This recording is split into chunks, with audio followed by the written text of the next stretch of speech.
भारतीय अरबपति मुकेश अंबानी के छोटे बेटे की शाहाना हजारों पकवानों का मेन्यू तैयार। जाए महंगी तरीन शादी का तो भारत के अमीर तरीन शख्स मुकेश अंबानी ने ऑब्वियसली हम में से तो कोई इनवाइटेड नहीं था। तकरीबात में शरीक होने वाले मेहमानों का शानदार इस्तकबाल का भी एहतमाम किया जाएगा। मुकेश अंबानी इंडियन बिलियनियर हैं, उनकी सिर्फ कार्ड ही कहीं से मिल जाता, कुछ भला हो जाता। उसमें से अगर आप $2 बिलियन पाकिस्तान को दे देते तो यहाँ से 25 करोड़ लोगों की आपको सारी जिंदगी दुआएं लगती।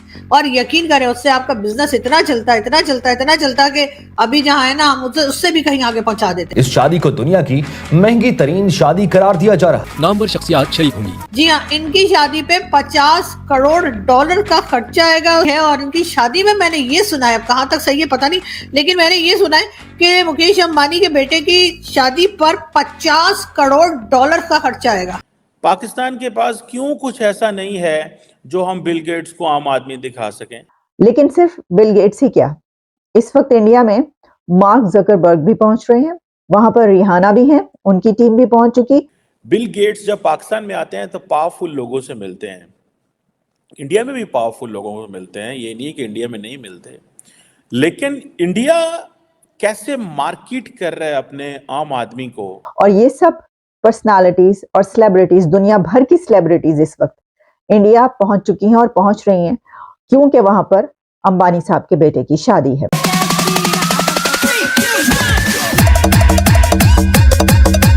और इनकी शादी में मैंने ये सुना है, अब कहाँ तक सही है पता नहीं, लेकिन मैंने ये सुना है कि मुकेश अंबानी के बेटे की शादी पर $50 करोड़ का खर्चा आएगा। जी हाँ, ये जो आपको दिखाई दे रहे हैं, जी हाँ, इनकी शादी पे $50 करोड़ का खर्चा आएगा। उसके अलावा जी मुकेश अंबानी जो हैं वो $114 बिलियन के मालिक हैं। और साथ साथ जी तकरीबन 2800 डिशेस बनेंगी, यानी कि पता नहीं कौन कौन सी डिश होगी जो नहीं होगी। 200 डिशेस जो हैं वो तैयार की जा रही हैं खाने में। उसके अलावा ये भी बताया गया है कि उनकी शादी से पहले जो है वो तकरीबन 50,000 लोगों को खाना भी खिलाया जाएगा। और साथ साथ जी ये सब चीज़ें जो है आप जानते हैं कितना महंगा पड़ेगा इनको, यानी कि बिल गेट्स आए हैं और भी कई बड़ी बड़ी जो है वो प्रोफाइल्स जो हाई प्रोफाइल्स हैं वो इनकी शादी में शिरकत के लिए आए हैं। और सारा खर्चा जो है वो मुकेश अंबानी ने उठाया है। और एक तरह से बहुत ही महंगी ये शादी जो है वो गिनी जा रही है। मगर ये ज़रूर है कि जो प्राइम मिनिस्टर हैं मोदी जी, उन्होंने कहा है कि जी सब लोग जो है वो शादी हिंदुस्तान में ही करें, कहीं बाहर जाके पैसा खर्चने के बजाय अपने ही कंट्री में पैसा खर्चा जाए।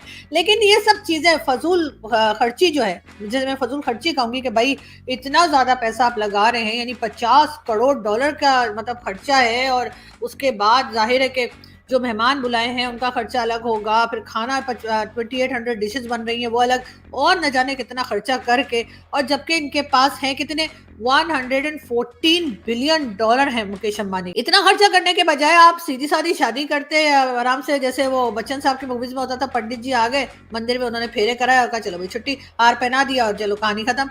और ये जो पैसा बच जाता है उसमें से अगर आप $2 बिलियन पाकिस्तान को दे देते तो यहाँ से 25 करोड़ लोगों की आपको सारी जिंदगी दुआएं लगती। और यकीन करें उससे आपका बिजनेस इतना चलता कि अभी जहाँ है ना हम उससे भी कहीं आगे पहुंचा देते। हमारी दुआएं एक बार लेकर तो देखें। अब मोदी जी के तो मैं कह के थक गई हूँ, लास्ट 2 ईयर्स हो गए, मैं तो गला बैठ गया। लेकिन मोदी जी की समझ में ही नहीं आ रहा कि पाकिस्तान को $2 बिलियन दे दें, या चले एक भी हम ले तो हम एक भी लेंगे, लेकिन अगर 2 होंगे तो ज्यादा अच्छा है ना। अकेला क्या करेगा, अकेला बिलियन लेके यहाँ पे अकेला परेशान हो जाएगा, बोर हो जाएगा। तो 2 बिलियन दे दें, 3 भी दे सकते हैं। और आपके पास तो जी 114 बिलियन है मुकेश अंबानी के पास। अगर $2-3 बिलियन पाकिस्तान को दे देंगे तो भाई वो जो नॉन स्टेट एक्टर जा रहे हैं वो भी बंद हो जाएंगे। यकीन के ट्राई करके देखें, हाँ वो नॉन स्टेट एक्टर भी बंद हो जाएंगे। और उसके साथ साथ हम जो कश्मीर हर जगह करते हैं, तो हम वहां पे जाके जो है वो बिल्कुल चुप करके बैठेंगे, खामोश एकदम ऐसा बैठेंगे हम, यकीन कीजिए। और शर्त लगा लीजिए मेरे साथ कि हम बिल्कुल ऐसा ही करेंगे। और हम कहेंगे जी भारत से अच्छा तो देश ही कोई नहीं है। हमने जो भारत के इतने गाने गाने ना, इतनी खुशी के शादियाने बजाने भारत के लिए कि मोदी जी भी हैरान हो जाएंगे कि अच्छा ये मतलब ये तो 2-3 बिलियन में इतना हमारे फेवर में हो गए। और खामखा मतलब 2-3 बिलियन तो आप लोगों के लिए क्या है, मतलब आप लोगों ने 14 बिलियन तो आप लोगों ने वहाँ कश्मीर में लगा दिए, ठीक है ना। और वो भी न्यूज आई थी। तो अगर उसमें से 2-3 बिलियन अगर आप पाकिस्तान को दे देंगे, मतलब उधार दे दें, लोन बोल के दे दें, और उससे क्या होगा, हम खा थोड़ी जाएंगे। हाँ, चाइना की तरफ मत देखिएगा, ठीक है। चाइना जो है वो, उसको ना हमारी लैंग्वेज आती है ना हमें चाइना की लैंग्वेज आती है। इस वजह से होता ये कि वो जब पैसे मांगते हैं तो हमें लगता है कि वो हमें और देने को कह रहे हैं, इसलिए हम उनसे कहते हैं लाओ और पैसा दे दो। ये देखिए लैंग्वेज का प्रॉब्लम है। तो इस वजह से चाइना जो है ना, चाइना के पैसे हम क्यों वापस नहीं कर रहे, क्योंकि जब भी वो हमसे कहते हैं कि पैसा वापस कर दो तो वो चाइनीज में बताते हैं, और चाइनीज लैंग्वेज हमें आती नहीं। तो जो उनकी बात सुनने के बाद जो हम अंडरस्टैंड कर पाते हैं, वो हमें ये लगता है कि वो हमें ये कह रहे हैं हमारे पास बहुत फालतू पैसा पड़ा हुआ है और मांग लो। तो हम फिर उनसे कहते हैं ठीक है सीपैक 2 बना दो। वो कहते हैं 1 नहीं बनाया तो 2 बना दो। हम कहते हैं ठीक है वो भी सही है भाई, 1 भी बन जाएगा, 1 कहाँ भागा जा रहा है, तो 2 में काम शुरू कर देते हैं। तो इस तरह से हम उनका पैसा वापस नहीं कर पा रहे, हालांकि हर बार हमारी नीयत होती है देने की, बिल्कुल हमारी पक्की नीयत होती है कि हमने पैसा वापस करना है, लेकिन वो मांगते ठीक तरीके से देंगे।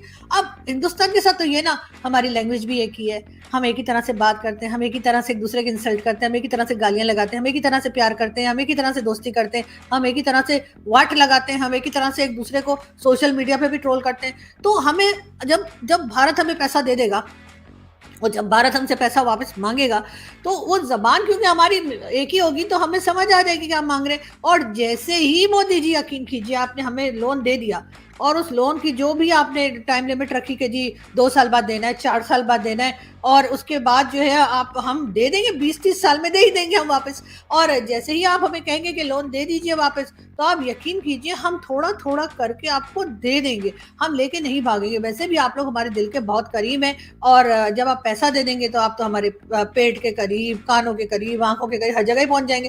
तो प्लीज इस पे जरा गौर कीजिएगा, और ये मुकेश अंबानी साहब को थोड़ा सा समझाइए कि पैसा इतना खर्च नहीं करते शादियों पे, थोड़ा पैसा बचा लीजिए और पड़ोसियों को दे दीजिए। और क्या है कि जी आपको मतलब दुआएं तो अलग मिलेंगी, लेकिन साथ ही साथ हम एकदम सुधरे हुए मिलेंगे। यहाँ से जितने भी आपको चाहिए ना, हाफिज सईद और मसूद अजहर और ये वो जितने भी हमने यहाँ पे रखे हुए ना, हम सब के सबको पैक करके आपको पार्सल कर देंगे। पाकिस्तान के पास क्यों कुछ ऐसा नहीं है जो हम बिल गेट्स को आम आदमी दिखा सकें। एक वो आरफा करीम थी, पाकिस्तान की एक लड़की, यंग लड़की, जो कि बेचारी फौत हो गई फॉर वन रीज़न और दी अदर। आम आदमी को वैल्यू दे दी उन्होंने, उसके पास चाय पीना, मार्केट में जाना, गली में जाना, मोहल्ले में जाना और लोगों को बताना और कहना यार देखो that's how we work, that's what the work is, that's what the value of a common man. India के अंदर कॉमन आदमी की ये वैल्यू है, ठीक है जनाब। और हम तो अपने ये जो ताकतवर लोग आते हैं इनको किसी के करीब ही नहीं जाने देते, और हम समझते हैं कि ये तुम्हारी इंसल्ट हो जाएगी कि ये हमारा गंदा सा इलाका ना देखें। सो इंडिया वाले क्या कर रहे हैं कि they let the people go to the common man as well to show कि भाई ये है हमारा कॉमन आदमी, ये है हमारे लोग। मैं समझता हूँ which is something which is very good. अब जो क्वेश्चन है, जो तकाबली जायज़ा है, वो ये है कि बिल गेट्स जो है, why he decided to go to the Dolly Chai wala, and why Bill Gates doesn't decide, and why Bill Gates is not taken to a common man in Pakistan. गली मोहल्ले में लेके जाए ना, लेकिन why we can't take Bill Gates? Because we have nothing to celebrate in terms of technology. They have to celebrate in terms of technology.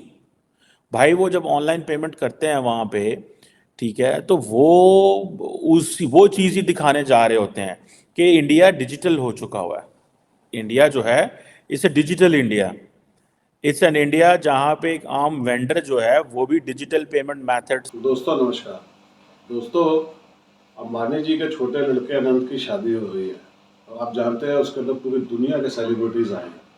2800 किस्म की तो सब डिशेस बन रही है दोस्तों। बड़े बड़े बिजनेस टाइकून्स वहाँ आए हुए हैं, भारत के तो खसारे जाएंगे। तो सबसे बड़ी बात ये है कि वो लोग बिना सिक्योरिटीज़ के वहाँ घूम रहे हैं, कोई टेंशन ही नहीं है। अब ये देख के पाकिस्तानी पागल हो रहे हैं, वो हैरान हो रहे हैं, वो कह रहे हैं यार हमारे देश में तो कोई आता ही नहीं है। और वो ये बात पे लगे हुए हैं कि वहाँ पे बिजनेस कितना जाएगा, बिलियंस ऑफ डॉलर्स का बिजनेस भारत के अंदर आएगा। ये देखते हैं वो पाकिस्तानी पागल हो गया, वो कटोरे ले घूम रहे हैं कि हमें भी 1-2 बिलियन डॉलर दे दीजिए, जिससे हमारे देश के अंदर कुछ चल जाए। और वो साहब ये कह रहे हैं कि भैया आप टेररिस्ट जितने हैं वो सब दे देंगे हम आपको, भारत से दोस्ती कर लेंगे, हिंदुओं को भाई मान लेंगे। मतलब पाकिस्तानी पैसों के लिए कितने ज़्यादा नीचे गिर जाते हैं दोस्तों, ये आप खुद सुन चुके हैं। ये इनकी औकात है और ये हकीकत है दोस्तों। पूरी दुनिया जानती है कि पाकिस्तानी पैसों के लिए अपनी माँ भी बेच देते हैं। ये बात अमेरिका के लोग कह चुके हैं। आप कैसे समझते हैं इस बात को, आप भी कमेंट्स कीजिएगा, वीडियो को लाइक और चैनल को सब्सक्राइब जरूर कीजिएगा। Thank you very much.